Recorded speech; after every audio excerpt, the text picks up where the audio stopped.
Hello and welcome to another episode of the Cecil Voice. My name is Elaine, Krishna, and today we're joined by two very special guests, Imeelya, Jameel and Falantina Jankel, Year 9 students who currently attend Cecil Hills High School. I'm glad to be here, Elaine. Thanks for having us. I've invited you here to discuss Refugee Week and your experiences as refugees. Why don't we start off with the first question? What was the reason you left your home country?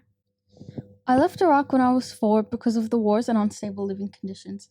The village I was living in was about to get attacked, so my family and everyone in the village had to leave for their safety. So I left Iraq when I was about 2 years old, I think, because of the ongoing wars and very unsafe living conditions. Conflict was starting to emerge nearby, which just made things very difficult for my family, leading us to move to Turkey, then eventually here, Australia. Imeelya, why do you think it's important to celebrate Refugee Week at Cecil Hills High School? I think it's important that we celebrate Refugee Week at Cecil because it helps raise awareness about the challenges and hardships refugees face as well as achievements. Celebrating Refugee Week makes refugees like me and Falantina feel included and welcome in our school, which is very important in making Cecil a safe learning environment. Falantina, what are some hardships you've experienced as a refugee? Leaving the country I was born in and learning a new language to talk with people around me in a new country was really hard. What was the most difficult part about leaving your country? The most difficult part of leaving Iraq for me was leaving most of my relatives along with my home, as I grew up there with them all. And we made a lot of memories together, and having to leave that behind was hard for me and my family. Also, the food there was really delicious and unforgettable. If I'm going to be honest with you, I really don't remember much of Iraq or how I was living there, but I do know for a fact that it was hard for me and my family to leave the country we were born in. The sense of not remembering is a reality for many refugees like myself.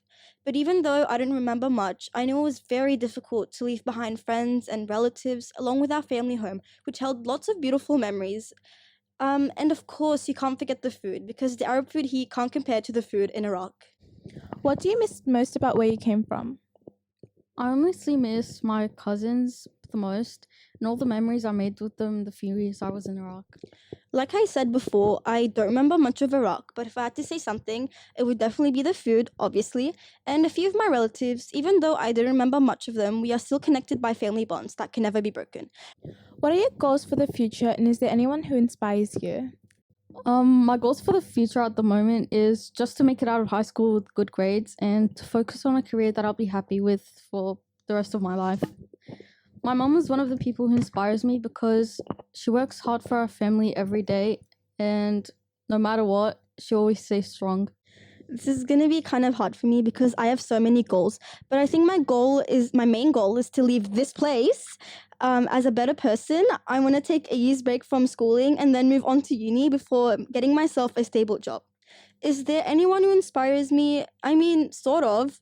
It's my year 6 teacher who has always inspired me to achieve my dreams and do the best I can in everything I do. So shout out to you, Miss Benatel. To wrap up this episode of The Cecil Voice, I'd like to thank Imeelya and Falantina for being here with us. It's a pleasure interviewing you and hearing about your experiences. I'm sure our viewers have learned so much from your insights in this episode. As always, if there's any topics you'd like us to cover in the upcoming episodes or people you'd like us to interview, make sure you find Mr. Faraska in the F-Box staff room. Make sure you stay tuned for our next episode. Goodbye.